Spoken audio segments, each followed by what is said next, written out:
నాకు అంత మర్యాద లేదు రేవంత్ రెడ్డి అంటే.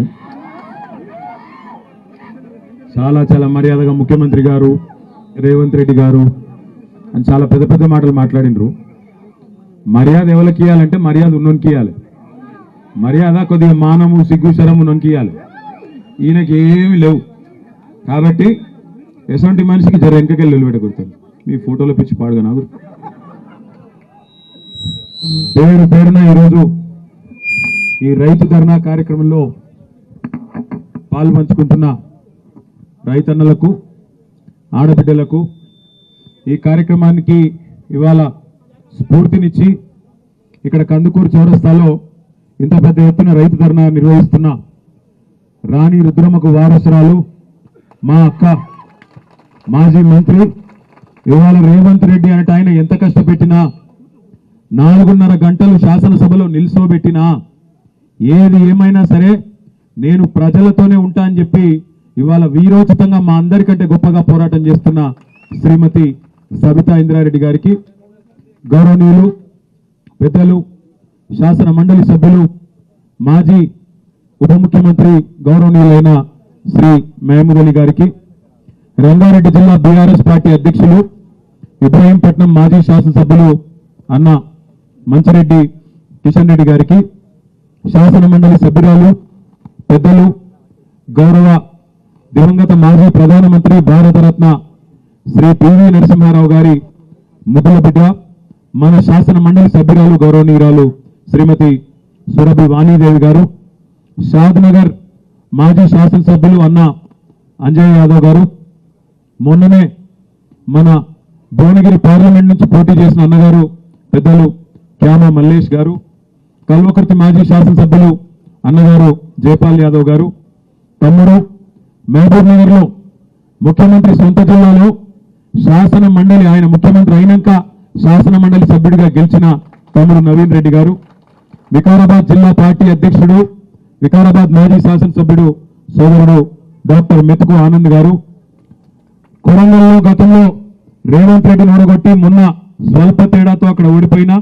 అక్కడి ప్రజల్లోనే ఎల్లవేళలా ఉంటున్న సోదరులు మాజీ శాసనసభ్యులు పట్నం నరేందర్ రెడ్డి గారు, పరిగి మాజీ శాసనసభ్యులు అన్న కొప్పుల మహేశ్వర్ రెడ్డి గారు, గౌరవనీయులైన పెద్దలు అన్నగారు ముషీరాబాద్ శాసనసభ్యులు అన్న ముఠా గోపాల్ అన్నగారు, మా తమ్ముడు యువ నాయకుడు మీకు ఎల్లవేళలా అందుబాటులో ఉండే పట్లోళ్ళ కార్తిక్ ఇంద్రారెడ్డి గారు, సోదరి రజనీ సాయి చంద్ గారు, చిలకమరి నరసింహ గారు, ఇంకా మా సోదరుడు విక్రమ్ రెడ్డి గారు, ఇంకా మా వంగేటి లక్ష్మారెడ్డి గారు, ఈ కార్యక్రమానికి అధ్యక్షత వహిస్తున్న మండల పార్టీ అధ్యక్షుడు జయేందర్ గారు, అదేవిధంగా వేదిక మీద నేను ఎవరో పేర్లు అయితే చెప్పలేదు, వాళ్ళందరూ దయచేసి మనసులో తిట్టుకోండి, బయట తిట్టొద్దని కోరుతూ పాత్రికేయ మిత్రులు పేరు పేరున కందుకూరులో హాజరైన ప్రతి ఒక్కరికి హృదయపూర్వకంగా నమస్కారం, హృదయపూర్వకంగా స్వాగతం.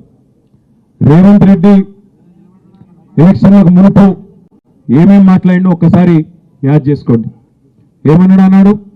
అందరూ ఊరుకుంటూ ఉండ్రి, కేసీఆర్ ₹1,00,000 రుణం మాఫీ చేసిన అనుకుంటాడు, వాళ్ళందరూ నాకే ఓట్లు ఇస్తారు అనుకుంటున్నారు, ₹1,00,000 మాఫీ అయిన వాళ్ళు కూడా అర్జెంటుగా బ్యాంకుకు ఉండ్రి, పోయి 2 లక్షలు తెచ్చుకోండి, నేను వస్తూనే ఉన్నా, డిసెంబర్ 8 దాకా తెచ్చుకోండి, 9 తారీఖు రోజే సోనియా గాంధీ బర్త్డే, అదే రోజు మొదటి సంతకం ముఖ్యమంత్రిగా పెడతా, ఒక్కటే సంతకంతో 2 లక్షలు రుణం మాఫీ చేస్తా అన్నాడు. ఎప్పుడు? పోయిన ఏడాది డిసెంబర్ 9. అయిపోయిందా రుణమాఫీ? మొత్తం అయిపోయిందా? సంతకం అయిందా? డిసెంబర్ 9 పోయిందా? జనవరి 9 పోయిందా? ఫిబ్రవరి, March, April, May, June, July, August, September, October, ఇవి అక్టోబర్ 9 వస్తాను అంటే 10 నెలలు నిండుదందుకు వచ్చింది. 10 నెలలు పోయింది. మొదటి రోజు సంతకం అన్నాడు. సరే, మొదటి రోజు సంతకం అన్నాడు, ఆ సెక్రటేరియట్కి వచ్చిండు, వచ్చి క్లిచ్చుకుంటే ఏం చెప్పిండు? ఇగో నేను ఇక్కడ లంకె బిందెలు ఉంటాయనుకొని వచ్చినా, మరి ఇక్కడ లంకె బిందెలు లేవు అనుకుంటే ఇక్లిస్తాను. నాకు తెలియకడితే మీరు కందుకూరులు అందరూ హుషారు, మీరు బాగా మీరు చెప్పాలి, లంకె బిందెల కోసం ఎవడు తిరుగుతాడే? ఎవడన్నా ముఖ్యమంత్రి అడుగుతాడా లంకె బిందెలు ఉన్నాయా అని? సెక్రటేరియట్లా కాగితాలు ఉంటాయి, కంప్యూటర్లు ఉంటాయి, అధికారులు ఉంటారు, ప్రభుత్వ పరిపాలన యంత్రాంగం ఉంటుంది, గాడ లంక బిందెలు ఉంటాయి ఎక్కడన్నా. ఒక గసంటి బుద్ధినది. డిసెంబర్ 9 నాడు సరే ఎరకలేదు, కొత్తోడు కదా, తెలియదు, ఇదివరకు ఎన్నాడు అనుభవం లేదు, మా సబితక్క లెక్క మంత్రి పదవి చేసినాడు కాదు, ఇదివరకు అనుభవం లేదు, నేర్చుకుంటాడు తీ అనుకున్నాం. మొత్తం తిరుగుడు మొదలు పెట్టిండు. యాడ దేవుడు కనబడితే పాపం దేవుడి మీద ఒట్టు, యాయగుట్ట పోతాడు, లక్ష్మీ నరసింహస్వామి మీద ఒట్టు 15 ఆగస్టుకి ఎత్తా అన్నాడు. వరంగల్ వేయండు, భద్రకాళి తల్లి మీద ఒట్టు అన్నాడు. ఎమ్లాడ వేయండు, రాజన్న మీద ఒట్టు అన్నాడు. యాడ దేవుడు కనబడితే పాపం ఆ దేవుడి మీద ఒట్టేసిండు. దర్గా కూడా వేయండు. ఏ దేవుడిని విడిచిపెట్టాలి, ఈ దేవుడు ఆ దేవుడు కాదు, అందరు దేవుళ్ళను, మొత్తానికి మనుషులనే కాదు దేవుళ్ళను కూడా మోసం చేసిండు మన చిట్టినాయుడు. చిట్టినాయుడు కరెక్ట్ పేరేనా? చిట్టినాయుడే కరెక్టా? చిట్టినాయుడు సిట్టెలకనో కానీ మొత్తానికి అయితే మనిషి మొదలు చెప్పిండు, తప్పైనది కాదు, రేవంత్ రెడ్డిది కాదు. ఆయన మొదలు చెప్పిండు, గుంపు మేస్త్రి అంటే కడతారు, కులగొట్టరు తమ్మి. గుంపు మేస్త్రి అంటాడు, కడతాడు, కులగొట్టాడు. వీడు కులగొట్టేటాడు చిట్టినాయుడు. నేనేం చెప్తున్నా అంటే ఆయన తప్పు కాదు, తప్పు మనదే. ఆయన కులం చెప్పిండు. ఇగో ప్రజలు రాజకీయ నాయకుల చేతులు మోసపోవాలనే కోరుకుంటారు, అందుకే మేము మోసపు మాటలే చెప్తాం. నమ్మి మోసపోతే వాళ్ళ తప్పుగా నాదేం తప్పు తమ్మి? చూసిర్రా వీడియో, మీరు చూసిర్రా? అయినా చూసి కూడా ఆయన ఓట్లు గుద్దిరు చూడు, అది గ్రేట్. చూసిండ్రు, నమ్మిండ్రు, వాడు చెప్పంగా మళ్ళా నేను లంగన్ రాబాయి వాడే చెప్పంగా ఆయన నమ్మిరు చూడు, అది కథ. మన జర్ర మహేశ్వర పోలేలే, మీరు మంచోళ్ళు ఎత్తాము, నాకే మీరు వేయలే కానీ మీరు ఆడబెట్టాలను గాన్నే పెట్టి రాలని కానీ పాపం మిగతా ఊళ్ళో మీరు మా ఇబ్రాహీం పట్ల చూస్తున్నట్టు. ఎందుకు? కందుకూరులో మనం చేసే లొల్లి దేశంకు తెలియవద్దు, ఏదన్నా చేసి రైతుల లొల్లి ప్రపంచానికి తెలియవద్దు, రాహుల్ గాంధీ చెవులో పడద్దు. ఇది ఆయన బాధ. కుర్చీగా కాపాడుకోవాలి ఎట్లన్నా చేసి. ఒక్క రైతు రుణమాఫీ ఒకటే కాదు, ఎన్ని చెప్పిండు? రైతు బంధు కేసీఆర్ 10,000 ఇస్తే నేను 15,000 ఇస్తా అన్నాడు. కేసీఆర్ భూమున్నోళ్ళకు పెద్దోళ్ళకి ఇస్తాడు, మల్లారెడ్డికి ఇస్తున్నాడు, సబితక్కకి ఇస్తున్నాడు, చిన్నోళ్ళకి ఇస్తలేడు, మల్లయ్యకి ఇస్తలేడు, ఇంకా వేరే వాళ్ళకి ఇస్తలేడు. గాళ్ళకి ఎందుకే ఇచ్చేది అని లొల్లి పెట్టిండు. మరి నేను అడుగుతున్నా, ఇవాళ నువ్వు అన్నావు రైతు కూలీలకు ఇస్తా అన్నావు. ఎంతమంది రైతు కూలీలకు ఇచ్చినావు ఈ 10 నెలల్లో? రూపాయి ఇచ్చిండే వాళ్ళకన్నా? ఇచ్చిండే మీకు అందుకూరలా? రైతు కూలీలకు లేదు, కౌలు రైతులకు లేదు, వడ్లకు బోనస్ ఇస్తా అని చెప్పిండు. నాకు తెలియక అడుగుతా, మీకు అందుకూరలు చెప్పాలి. ఆ రోజు మేనిఫెస్టోలో ఏం పెట్టిండు? కాంగ్రెస్ మేనిఫెస్టోలా ఇగో ఎంఎస్పి 1983, దానికి అదనంగా 500 రూపాయలు కలిపితే 2483 అని పెట్టిండు. ఇంకోటి ఏం పెట్టిండు? ఎంఎస్పి 2183, దానికి అదనంగా 500 అని పెట్టిండు. నాకు తెలియక అడుగుతా, 1983 ఏం పట్లది బోనసు? దొడ్డ కదా బోనస్ అని 500 అని చెప్పి 1983 అని పెట్టిందేమో మేనిఫెస్టోలో దొడ్డు ఓట్ల కోసం. ఇవాళ బోనస్ ఎవరికి ఇస్తా అంటుండు? సన్న ఓట్లకి ఇస్తా అంటుండు. ఇంతకంటే మోసం ఉంటుందా? అటు రైతులను బోనస్ పేరు మీద బోగస్ మాటలు చెప్పి మోసం చేసిండు. రుణమాఫీ అన్నాడు, మోసం చేసిండు. రైతు బంధు పెంచుతా అన్నాడు, ఉన్న రైతు బంధుకే దిక్కు లేదు. ఇప్పుడే శేఖర్ రెడ్డి అన్న చెప్పిండు, జంగన్న చెప్పిండు, ఇక మా రామరెడ్డి అన్న చెప్పిండు, ఆ వెంకటమ్మ తల్లి ఆమె చెప్పింది, ఇంకా చాలా మంది చెప్పిండు. ఉన్నది పోయింది, ఈ అన్ని పోయినాయి. అన్న వస్త్రం కోసం పోతే ఉన్న వస్త్రం పోయినట్టు మొత్తానికి అటు కాకుండా ఇటు కాకుండా ఇటు కాకుండా పోయింది మా పరిస్థితి అని బాధపడే పరిస్థితి వచ్చింది. కేవలం రైతులను మాత్రమే కాదు, రాష్ట్రంలోని ప్రతి వర్గాన్ని మోసం చేసిండు ముఖ్యమంత్రి. మా ఆడబిడ్డలకు చెప్పిండు, ఏం చెప్పిండు? ముసలోళ్ళకి చెప్పిండు, కేసీఆర్ ఇంట్లో ముసలవ్వకని ఇస్తున్నాడు, ముసలయ్యకని ఇస్తున్నాడు. కేసీఆర్ 2,000 ఇస్తున్నాడు, నేను 4,000 ఇస్తా, ఇద్దరికి ఇస్తా అని చెప్పిండు. ముసలానికి ఇస్తా, ముసలామికి ఇస్తా అని చెప్పిండు. చెప్పిండు లేదమ్మా? వస్తుందా నీకు పెన్షన్? వస్తలేదా? పెన్షన్ లేదు, ముసలానికి లేదు, ముసలవ్వకి లేదు, ఉన్న 2,000 దిక్కు లేదు. 2 నెలలకు ఎగ్గొట్టిండు, అది కూడా జనవరి నెలకు కొట్టిండు, ఆగస్టు నెలకు కొట్టిండు. కోడళ్ళకి ఇస్తా అన్నాడు, ముసలానికి ముసలవ్వకే కాదు కోడళ్ళకి ఇస్తా, నెలకు 2,500 అన్నాడు. కోడల పిల్లలు అందరికి వచ్చిందా? బతుకమ్మకు సభలు వచ్చినాయా? మరి దసరాకు రైతు బంధు అయిందా? అసలు పండుగ కొన్నదా? గిట్లున్నది రేవంత్ రెడ్డి గారి ప్రభుత్వం, మన చిట్టినాయుడు గారిని తెలివి గిట్లున్నది. నేను మీకు చెప్పేది ఒకటే, దయచేసి ఆలోచన చేయండి. 1 కాదు 2 కాదు, 6 గ్యారెంటీలు 100 రోజులు అన్నాడు, 6 అయినా అమలు చేస్తా అన్నాడు. 420 హామీలు ఇచ్చిండు. ఇంద్రమ్మ ఇల్లు కడతా అంటే ఓట్లేసిండ్రు, ఉన్న ఇల్లు గులగొడతా అంటే ఓట్లు వేయలే. ఇలా ఉన్న ఇల్లు గులగొట్టే పని పెట్టుకున్నాడు. కొత్త ఇల్లుడు దేవుడు అరుగు, కానీ ఉన్న ఇల్లు గులగొట్టే చక్కర్లో పడ్డాడు. ఒక్క మాట దయచేసి మీరు ఆలోచించమని నేను కోరుతున్నా. ఒక్క మాట జాగ్రత్తగా ఆలోచించండి. మహేశ్వరం నియోజకవర్గంలో ఇలా రేవంత్ రెడ్డి గారి ప్రభుత్వం ఈ 10 నెలల్లో ఏం సాధించింది కొత్తగా? ఏదైనా ఒక్క విజయం, ఇక ఫలానా పని ఫలానా కార్యక్రమం ఒక్కటని ఉన్నదా? ఏది లేదు. మరి కానీ 2 జరుగుతున్నాయి. ఇలా మూసీనదట, మూసీని సుందరీకరిస్తా 1,50,000 కోట్లు ఖర్చు పెడతా అంటున్నాడు ముఖ్యమంత్రి. ముఖ్యమంత్రికి ఒక ఆడపిల్ల లగ్గమైతే తులం బంగారం ఇచ్చేందుకు పైసలు లేవట. మీకు కోడలి పిల్లలకి ఇస్తాన్న పైసలు నెలకు 2,500 లేవట. ముసలిలకు పెన్షన్ పెంచుతందుకు పైసలు లేవట. రైతులకు రైతు బంధు ఖాతాలో ఇచ్చేందుకు పైసలు లేవట.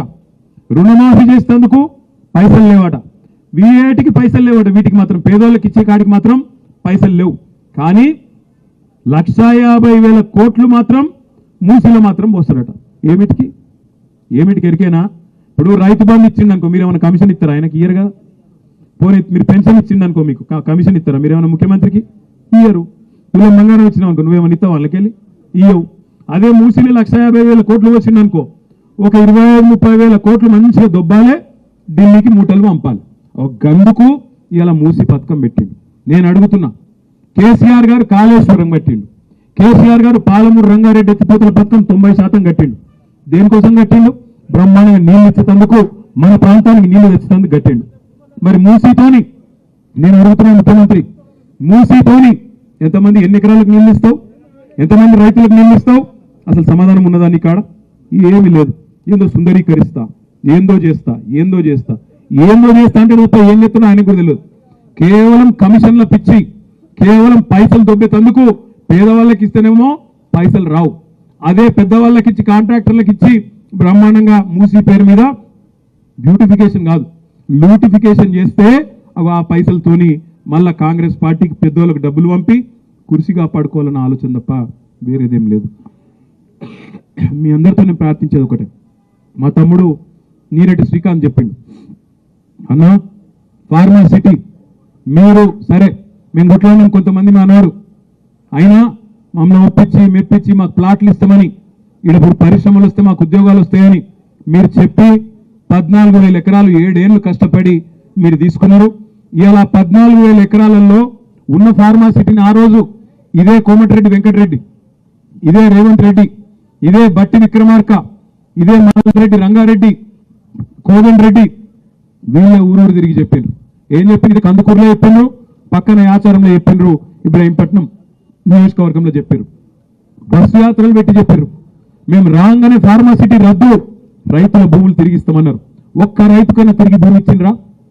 ఇచ్చారా? ఎవరికన్నా ఇవ్వకుండా ఏం చేస్తుంది? అలా ఫార్మా సిటీ పేరు మార్చి 4th సిటీ అట, ఇంకోటి ఏంది ఫ్యూచర్ సిటీ అట. ఉన్న సిటీకే దిక్కులేదురా అంటే భవిష్యత్తు సిటీ అట. ఉన్న సిటీలోనేమో ఇప్పటికి మోరింగ్ చక్కగా లేవు, నల్లాలు చక్కగా లేవు. వాటిని రిపేర్ చేసే ముఖ్యమంత్రి, ఇలా మున్సిపల్ మంత్రి వాటిని పట్టించుకోకుండా ఫ్యూచర్ సిటీ కడతా అని చెప్పి కొత్త రోడ్లు వేసే ప్రయత్నం చేస్తూ ఉన్నాడు. ఇప్పుడే మా తమ్ముడు చెప్పిండు, కొత్త రోడ్డు లేమూరు మీదకెళ్ళి ఇంకా 4-5 ఊళ్ళ మీదకెళ్ళి 300 ఫీట్ల రోడ్డు చేసి ఆగమాగం చేసి మొత్తానికైతే ఏదో కొత్తగా పేరు సంపాదించుకోవాలని ఆలోచన. ఆర్ఆర్ఆర్ అనేది జాతీయ రహదారుల కింద మన ప్రభుత్వం ఉన్నప్పుడు 332 కిలోమీటర్ల ఆర్ఆర్ఆర్ను మనకు పైసలు పడకుండా పెద్దగా కేవలం ల్యాండ్ అక్విజిషన్ అంటే భూసేకరణ కాడికి కొన్ని పైసలు 50% మనము, మిగతా 50% కేంద్ర ప్రభుత్వం చేసేటట్టు పెట్టినాం. ఈ ముఖ్యమంత్రి ఏమంటాడు? పేదవాళ్ళ పథకాల కాడికి వచ్చేవరకేమో పైసలు లేవంటాడు. కానీ ఆర్ఆర్ఆర్ దక్షిణ భాగంలో మాత్రం కేంద్ర ప్రభుత్వం చేయొద్దట, రాష్ట్ర ప్రభుత్వమే చేస్తుందట 13,000 కోట్లు పెట్టి. ఎందుకో ఎరికేనా? ఎందుకంటే వెంకటరెడ్డి గారు రాష్ట్ర రహదారుల భవనాల శాఖ మంత్రి, ఆయన నియోజకవర్గము, ఆయన జిల్లా కాబట్టి అక్కడ కమిషన్ల కోసం కాంట్రాక్టుల కోసం మళ్ళా అలైన్మెంట్ మార్చి అక్కడ తమ వాళ్ళకు సంబంధించిన భూములు కాపాడుకుంటూ కేవలం ఇవాళ కాంట్రాక్ట్ కొంతమంది అస్మదీయులకు ఇచ్చుకునేందుకు ఆర్ఆర్ఆర్ అలైన్మెంట్ మార్చే ప్రయత్నం చేస్తున్నారు. ఒక రియల్ ఎస్టేట్ బ్రోకర్ లెక్క పనిచేస్తున్నాడు రేవంత్ రెడ్డి తప్ప పొరపాటున కూడా ఇవాళ ఒక ముఖ్యమంత్రి లాగా మాత్రం పనిచేస్తలేడు. 6 గ్యారంటీలు ఏమైనా 20 అంటే దాని గురించి మాట్లాడాడు. 100 రోజులు అయిపోయింది, 300 రోజులు దాటింది కదా, 100 రోజులు చేస్తా అన్న హామీలు ఏమైనాయి? రుణమాఫీ ఏమైంది? 2,500 ఏడవైంది అంటే దాని గురించి చెప్పడు. మాట్లాడితే మూసీ అంటారు లేదా హైడ్రా. చేయాల్సింది మూసీ సుందరీకరణ కాదు, మూసీ గబ్బంతా ముఖ్యమంత్రి నోట్లే, వాళ్ళ మంత్రుల నోట్లోనే ఉన్నది. మొదలైతే వాళ్ళ నెత్తుల నిండా గబ్బున్నది, దిక్కుమాలిన మాటలు, దిక్కుమాలిన ఇష్టం వచ్చిన రోత పుట్టించే మాటలు, మామూలు మనుషులు మాట్లాడే మాటలు కూడా కాదు. ఇడిసిపెట్టాం ముఖ్యమంత్రి, నీ గబ్బు మాటలకు, నీ మంత్రుల చెడ్డ మాటలకు చూస్తా ఊరుకున్నాం. చాలా రోజులు 4-5 ఏళ్ళు ఇష్టం వచ్చినట్టు పిచ్చోళ్ళని కొరినా ఊకున్నాం. కానీ అలా బాధ్యతలో ఉన్నావు, ఇక్కడ నుంచి వదిలిపెట్టాం. ఆల్రెడీ నేను పరువు నష్టం దావా వేసినా, ముఖ్యమంత్రి మీద కూడా తొందరలోనే పరువు నష్టం దావా వేస్తా. ముఖ్యమంత్రి మీద వేస్తా, నా మీద అడ్డగోలుగా మాట్లాడిన మంత్రి గారిని కూడా ఇడిచిపెట్టా. క్షమాపణ చెప్పేదాకా అటు క్రిమినల్ ఇటు సివిల్ డిఫమేషన్ 2 సూట్లు కూడా వేస్తా, వదిలిపెట్టా అనే మాట కూడా నేను విజ్ఞప్తి చేస్తా ఉన్నా. తప్పే చేయనప్పుడు ఎవరిని అయ్యకు కూడా భయపడం. ఏం చేసుకుంటావో చేసుకొని మోడీకే చెప్పినాం ఈ చిట్టినాయుడు ఎంత మనకనే మాట నేను విజ్ఞప్తి చేస్తాను. మోడీకే చెప్పినాం ఏం చేసుకుంటావో చేసుకోపోరా భయ, గీడంతా నాకు అర్థం కాదు. గీదంత తోడు ఏదో అడిమారి గుడి దెబ్బలు ఆయన పోయి కూర్చున్నాడల్లా. ఇక ఆవుతలేడు, ఇక ఆడికి నేనేం చేశాను, పొడుగు అయిపోయినా పెద్దోన్న అయిపోయినా కూలగొడతా. మా సవితక్క కట 3 కొడుకులకు 3 బిల్డింగ్లు ఉన్నాయట. యాడునే చెప్పరాబాయ్, మేము దగ్గరుండి కెమెరాలు పెట్టి మేమే కూలగొడతాం. ఫామ్ హౌజులు మా సవితక్క బిడ్డ కూడా ఉందట, మరిగా అది కూడా చూపెడితే అది కూడా కూలగొడతాం. ఇంకొక మాట అంటున్నాం, ముఖ్యమంత్రి గారు మాట్లాడితే పేరు తీసుకుంటా కూలగొడతా అంటున్నావు, నీ ఇష్టం, మాకు అభ్యంతరం లేదు. కానీ దయచేసి నేను ఒక విజ్ఞప్తి ముఖ్యమంత్రి గారికి చేసేది, రేవంత్ రెడ్డి నీ కన్ను చల్లబడతాయి అనుకుంటే, మా దగ్గర ఉన్న బిల్డింగ్లకు వాటికో వీటికో కులగొట్టినాకన్నా నువ్వు శాంతిస్తావు అనుకుంటే బరాబర్ కులగొట్టు. కానీ ఆడికి బంద్ చేయి, ఆడికి కులగొట్టుడు బంద్ చేయి, పేదవాళ్ళ కడుపులో కొట్టుడు బంద్ చేయి. మా ఇల్లు కులగొడితే నీ కడుపు చల్లబడుతుంది అనుకుంటే మా ఈ కులగొట్టు, ఆడికి ఆపేయి. పేదవాళ్ళకి మాత్రం కులగొట్టుడు దయచేసి ముట్టుకోకు. ఎందుకంటే ఇవాళ బాధ అనిపిస్తున్నది. ఓదికేమో రైతుల గోస ఇక్కడ ఇట్లున్నది ఊళ్ళల్లో. హైదరాబాద్ పోతేనేమో ఆ మూసికాడికి పోతే పాపం 30 ఏళ్ళు 40 ఏళ్ళు 50 ఏళ్ళకేంచి వాళ్ళని ఇవాళ ఆక్రమణదారులు అంటాడు ఒకడు, కబ్జాదారులు అంటాడు ఒకడు. అరే నువ్వే ఇచ్చినావు కదా రాబోయ్, నువ్వే కాగితాలు ఇస్తువి, నువ్వే వాళ్ళకి రిజిస్ట్రేషన్ చేస్తువి, నువ్వే బిల్డింగ్ పర్మిషన్ ఇస్తువి, నువ్వే 40-50 ఏళ్ళకెళ్ళి వాళ్ళతోని గర్పట్టి కట్టించుకోబడుతుంది, 40-50 ఏళ్ళకెళ్ళి మున్సిపల్ నీళ్ల పన్ను కట్టించుకోబడుతుంది. అన్ని పైసలు ఇన్ని రోజులు దొబ్బి తిన్నదేమో గవర్నమెంట్. ఇప్పుడేమో వాళ్ళు పేదవాళ్ళందరినీ పట్టుకొని వీళ్ళు గరీబ్ గాళ్ళు, వీళ్ళకి ఏ దిక్కు లేదు, బుల్డోజర్ పంపిస్తా, కూలగొడతా, వీళ్ళు కబ్జాకోరులు, అది ఇదని మాట్లాడుతూ ఉన్నాడు. నేను అడుగుతా ఉన్నా రేవంత్ రెడ్డి, మూడాలు నిజంగానే నీకు చిత్తశుద్ధి ఉంటే రెడ్డికుంటలో, కొరంగల్లోని రెడ్డికుంటలో ఎక్కడనైతే నీ సొంత ఇల్లు ఉందో అది కూడా కుంటలనే ఉంది, దమ్ముంటే దాన్ని కూలగొట్టి పేదవాళ్ళ మీదకి రా అని చెప్పి నేను సవాల్ చేస్తా ఉన్నా. మీ అన్నగారు తిరుపతి రెడ్డి, ఆయన ఇల్లు దుర్గం చెరువు పిల్లల నుండి మూడాలు దాన్ని కూలగొట్టు, దమ్ముంటే గివి కూలగొట్టు. నీకు అంతా ఇంకా కడుపు మంట చల్లారకపోతే మాకేమన్నా ఉంటే మాయ కూడా కూలగొట్టు, కానీ పేదవాళ్ళ ఇళ్ళ మీదకి పోకు అనే మాట నేను ఆయనకు విజ్ఞప్తి చేస్తా ఉన్నా. నీకు పైసలు కావాలి, కమిషన్లు కావాలి, రాహుల్ గాంధీకి పంపాలి, కుర్చీ కాపాడుకోవాలి. మాకు నీ బాధ అర్థమవుతుంది. నీకు అంతగానం పైసలు పిచ్చుంటే 4 కోట్ల మంది తెలంగాణ ప్రజలం చందాలు వేసుకుంటాం, గణేష్కు చందాలు వేసుకున్నట్టు చందాలు వేసి నీ ముఖాన కొడతాం. కానీ పేదవాళ్ళ కడుపు కొట్టుడు బంద్ చేయని చందాలు ఇయరాయండి మీరు కందుకూరులో. 5-10 రూపాయలు ఎక్కువేం కాదు. రేవంత్ రెడ్డికి 5-10 రూపాయలు ఇచ్చి ఢిల్లీ వాళ్ళ కమిషన్లు పంపుకో, నీ కుర్చీ కాపాడుకో అని చెప్పి అవసరమైతే 4 కోట్ల మంది జోలే పట్టి చందాలు అడుక్కొని ఢిల్లీకి కప్పం కట్టాలి కదా మరి ముఖ్యమంత్రి పదవి కాపాడుకోవాలంటే. అందుకే ఈ పనులన్నీ చేస్తున్నాడు. నేను ఒకటే మీ అందరికి కూడా చేసే విజ్ఞప్తి, మనం గట్టిగా ఉన్న రోజులు రేవంత్ రెడ్డి ఏమనుకుంటుండంటే ప్రజలు పిచ్చోళ్ళు ఇలా అన్ని మర్చిపోతారు, మొదటి సంవత్సరంలో ఇవాళ లొలి పెడతారు, మళ్ళీ ఆఖరి సంవత్సరంకి వచ్చే వరకు మళ్ళీ నేను పిల్లటి మాటలు చెప్తా, మర్చిపోతారు. ఆయనతో పోయినసారి తులం బంగారం అన్నా, ఈసారి మా ఆడపిల్లలందరినీ కలిసి ఆయన 10 తులాల బంగారం ఇస్తా అని చెప్తా, నమ్ముతారు. ఆయనతో మళ్ళీ నాకే గుద్దుతారు అనుకుంటాను. ఇంకొక మాట చెప్తున్నాడు అందరికీ, 100 రోజుల్లో అని చెప్పినా కానీ ఆఖరి 100 రోజులలో ఇస్తా.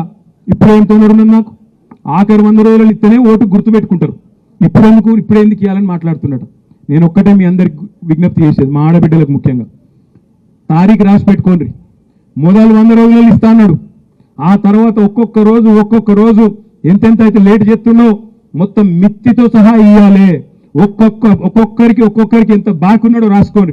ముసలోళ్ళకి ఎన్ని వేలు బాకీ ఉన్నాడు, ఆడపిల్లలకి ఎన్ని తులాల బంగారం బాకీ ఉన్నాడు, రైతులకు రైతు బంధు ఎంత బకాయి ఉన్నాడు, ఇంకా ఎవరికి ఏమేమి బకాయి ఉన్నాడో రాసి పెట్టుకోండి.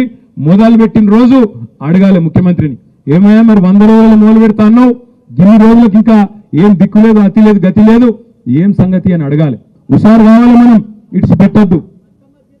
అగో బతుకమ్మ సీరియల్ అంటుండు మా తమ్ముడు, బతుకమ్మ సీరియల్ ఎక్కడ తమ్మి, ఆయన ఇంట్లో ఉన్న సీరియల్ ఎక్కకపోతే ఆయన గొప్పడు. బతుకమ్మ సీరియల్ అయితే రావు, బాగా ఎప్పుడో పోయినాయి. ఒక సీరియల్ కాదు 2 సీరియల్ ఇస్తా అన్నాడు మహిళలకు. నేను మహిళలకు చూసి రాది ఒక చీర కాదు 2 చీరలు ఇస్తా అన్నాడు. మరి బతుకమ్మ పండుగకు ఇంతవరకు చీర లేదు. ఆఖరికి ఊళ్ళల్లో బతుకమ్మ కుంటలలో నీళ్లు సాఫ్ చేసి కొద్దిగా మంచిగా చేద్దామంటే ఊళ్ళల్లో పంచాయతీలలో పైసలు కూడా లేవు. అట్లాంటి పరిస్థితి ఇవాళ ఈ రాష్ట్రంలో ఉన్నది.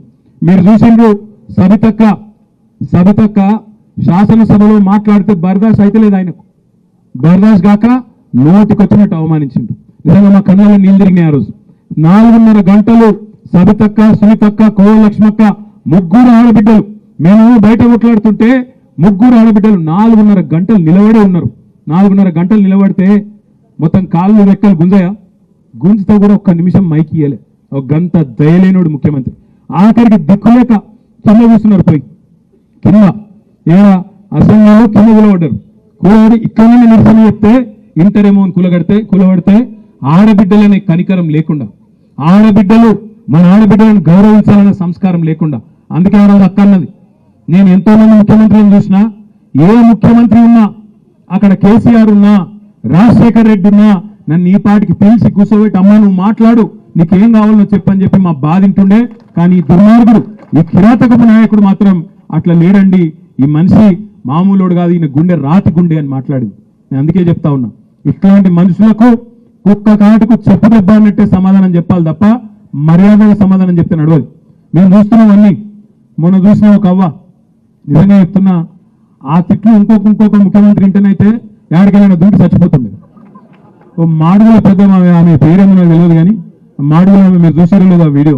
ఎర్ర సీర కట్టుకుంది పెద్దమ్మ, ఏమా తిట్లు తిట్టింది. అమ్మతో చెప్తాను, నన్ను ఇట్లా తిట్టింటే నేను అన్న దుంకి అంత చచ్చిపిక్తుంటే ఎందుకు రాబోయే ఈ రాజకీయం అని. అరే ఏం తిట్లవి నేను అడిగిన, నాకు తెలియక. మరి ఇట్లెట్లా తిట్ల పట్టి ముఖ్యమంత్రి అయినా భయం లేకుండా మనోళ్ళకంటే నీకు అర్థమైతే లేదు అన్నారు. ఏం అర్థమైతే లేదంటే ఆయన ఏ భాషలో మాట్లాడితే ఆయనకు అర్థమైతే గా భాషలో చెప్తున్నారు. ఇక్కడ ఆయన భాష గట్లే ఉన్నది కాబట్టి ఆయన గద భాషలు చెప్తారు, సమయం గట్లే ఉంటుందని చెప్పారు. ఎందుకంటే సామాన్యులను మోసం చేసి ఎక్కువ రోజులు తప్పించుకోలేవు. ముఖ్యమంత్రి కదా, సరే నీ చుట్టూ కార్లు, నీ చుట్టూ పోలీసు వాళ్ళు వీళ్ళు ఉంటారు కాబట్టి ఎవడేం చేయలేడు అనుకుంటున్నావేమో. దమ్మంటే ముఖ్యమంత్రి గారు సెక్యూరిటీ లేకుండా ఊళ్ళకు రా, ఏమనుకుంటున్నారు రైతులు తెలుస్తుంది. మేమేం చేసినామన్న రుణమాఫీ అయిపోయిందని అది ముఖ్యమంత్రి చెప్తున్నాడు. మేమేమన్నాం, మరి పోలంపల్లి మీ అచ్చంపేట నియోజకవర్గంలో నీ సొంత ఊరు మీద కొండారెడ్డిపల్లి ఇడికెళ్ళి దగ్గరనే ఉంటుంది. అక్కడ పోలంపా అని అడిగినాం. నీ ఊళ్ళో అయిందా లేదా చూద్దాంపా అని అడిగినాం. మీ కొడంగల్ పోదామా అని అడిగినాం. ఇక మా నరేందర్ రెడ్డి అని అయితే కొడంగల్ వివరాలన్నీ చెప్పించిండు. 2 మండలాలు, బొమ్మరాజుపేట, దౌలతాబాద్ అని 2 మండలాలు ఉంటాయి. మొత్తం చెప్పించి మొత్తం మేము ప్రెస్ ముంగట పెట్టినాం. ఎక్కడ రాష్ట్రంలో రుణమాఫీ కాలే. ఒకసారి యాద్ చేసుకోండి, డిసెంబర్లో ఇదే ముఖ్యమంత్రి చెప్పిండు మొత్తం రుణమాఫీ కోసం 49,000 కోట్ల రూపాయలు అవసరం పడుతుందని ఇదే ముఖ్యమంత్రి చెప్పిండు. 49,000 కోట్లకి వెళ్ళి తెల్లారో మర్నాడో స్టేట్మెంట్ ఇచ్చిండు. ఏమన్నా ఒక్క సంవత్సరం కడుపు కట్టుకుంటే 40,000 కోట్లు ఇచ్చేయచ్చు అన్నాడు రేవంత్ రెడ్డి. 49,000 కోట్లకి వెళ్ళి తెల్లారి వరకు 8,000 కోట్లు ఆయన తెత్తగొట్టిండు. 40,000 కోట్లు చేసిండు, 8-9,000 కోట్లు ఎగరగొట్టిండు. మళ్ళా మూడో రోజుకి క్యాబినెట్లో పెట్టిండు. క్యాబినెట్లో 40,000 కోట్ల నుంచి 31,000 కోట్లు చేసిండు. మళ్ళీ 9,000 కోట్లు ఎగరగొట్టిండు. మళ్ళీ బడ్జెట్ పెట్టిండు శాసనసభలో. బడ్జెట్ పెడితే 31,000 కోట్లకి 26,000 కోట్లు అయిపోయింది. ఓ 5,000 కోట్లు అక్కడ ఎగిరిపోయింది.